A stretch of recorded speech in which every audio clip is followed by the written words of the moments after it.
Hey, what's going on everybody? Hope you're having a good day as always. My name is Michael and thank you for joining me. So earlier this morning I was replying to a comment from an old video that I'd made like years ago and I realized that I totally forgot to make kind of this whole series I wanted to be a part of my channel, right? It was called the Words of Wisdom series, where I talk about all the things that kind of, I find very impactful and meaningful in the realm of personal finances, and it would just be an ongoing series I made and I just never followed up with it. And so that's what I'm going to do today, kind of kickstart that whole series all over again. And I want to start with one of my favorite quotes from Henry David Thoreau. I talked about one of his books, Walden, a long time ago, and it has this great line in it that goes something like this: "A man is rich in proportion to the number of things he can afford to let alone." Now, I'm going to talk about how this impacts me and what it means to me. Maybe you guys agree, maybe you totally disagree. This is not saying that I'm right, but I just want to talk about some things that it means to me. And honestly, this has huge impacts on how I deal with certain purchases, right? This idea that, I want this right now because I think it's going to bring me some little bit of momentary happiness, whether it's food, whether it's clothes, whether it's a video game I want to play, whether it's a hobby that I'm thinking about starting, whether it's a collection I want to start, whatever it is. Maybe it brings me happiness, but ultimately I might be better off if I just leave it alone, right? And this applies to big things and it applies to small things as well. Using me as an example, this happened to me recently where I was shaving. And I have some new shaving cream because my old stuff ran out, and I just really like the smell of my shaving cream that I got. It just smells really good, and I found out that that company also makes a cologne with this scent. And I was like, oh, I should get that. I would love to smell like that all day. And I know this is a really cheesy example, but just kind of stay with me here, right? Well, let's say that I do buy this cologne, right? It's not very much. It's like $30, but what if I really like it? What if I like it so much that it becomes part of my day-to-day, right? Well, now I'm gonna have to start buying this cologne, every single, 4 months, 6 months, maybe 2, 3, 4 times a year. And what if that cologne actually, it doesn't smell as good after a year? I wanna try something different. Maybe I start having, more refined taste, and so I have to start spending twice the amount to get some new, interesting, better smelling cologne, right? And it's just this weird sort of expense that I'm gonna start facing for the rest of my life because I thought, oh, I wanted to smell this one smell because I really liked it, right? How much money is that costing me in the long run? And again, it may not seem like this big expense, but add up every single small purchase because it momentarily sounds like a good idea. Add that stuff over the course of your lifetime and it's not a small number, right? And even if that doesn't motivate you to not purchase something, think about what you could use that money for instead. Think about applying it towards your savings or your investments or paying down debt. Look at it this way: would you even be in debt if you didn't have so many small purchases?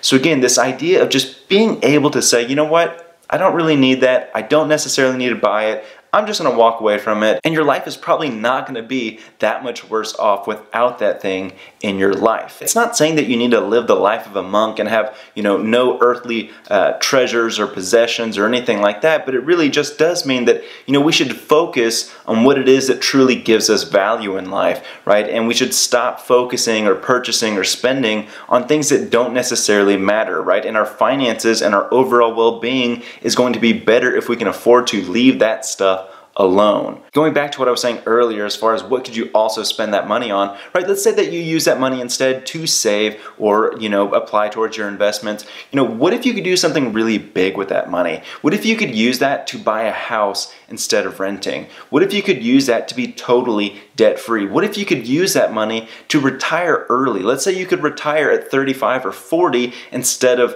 55, 60, 65, right? To me, that stuff is far more appealing than smelling a little bit better every single day. And again, guys, I know that seems like such a ridiculous argument to make, but I think it still stands true, right? You are rich in proportion to the number of things you can afford to let alone. So yeah, maybe not buying cologne is not going to allow me to retire early or buy a house. But again, if I apply this sort of mentality and approach to all these small things, whether it be food, whether it be clothing, whether it be just anything that I want to buy, if I can apply this mentality and use those funds the right way, it's going to have a huge impact on my life in the long run. Another thing that I think could be dangerous is hobbies and collections. And hear me out here, I'm not saying that either of those are inherently bad, but they can be dangerous from a financial standpoint, right? I knew a coworker that had a pen collection, and it doesn't really seem that bad when I say it out loud. You just got a pen collection, but some of these pens literally cost hundreds of dollars, and she had this like carrying case where she carried her pens, and sure, maybe they wrote really nicely and it felt good to write with them, but is it really worth it in the long run if you think that this lady may have spent thousands of dollars in her lifetime on pens? To me, it sounds crazy, right? It just sounds a little bit ridiculous to me. You know, some people want to get into photography, right? So they go out and they buy this big, nice camera that may ultimately kind of collect dust. You know, I bought a guitar back when I was in high school, and yeah, maybe I can play a little bit, but there's no way I devoted the amount of time that I thought I was going to devote, right? I'm not playing in a band or putting on a show or anything like that. So it may not have been an intelligent purchase for me in the long run, right? There's so many other examples of things that have good intentions really not being worth it in the long run and actually costing someone a decent amount financially. And this can be especially problematic for like bigger purchases, right? You know, people get into this sort of mindset when it comes to buying a better car, or, you know, a big example at the credit union was people that wanted to buy a boat. Like, my God, that was one of the worst financial decisions these people ever made. And it all started because these people had good intentions and this vision of what they thought their life was going to be if they had this object in their life, right? This object being a boat in this case. And at the end, it was like a really, really bad financial move for them. Like, A, they got into more debt. B, they're spending more money on interest each month. Now they're not able to save as much money. Now they have to work more hours. Like, it was a snowball of bad effects, all because they just wanted something. They would have been better off just leaving it alone. And so keep this in mind when you're facing a purchase here in the near future that is more than likely a want rather than a need. Right now, I would love to know what you guys think about this. If there is anything that you're facing in the near future that you're like, look, maybe I shouldn't spend money on it, put it in the comment section down below. Find out what other people think on whether or not it's worth your money or your time. And likewise, if you totally disagree with me and you just think this is a stupid mentality to have, I'd still love to know what you think, because maybe I am wrong. But either way, thank you so much for watching, guys.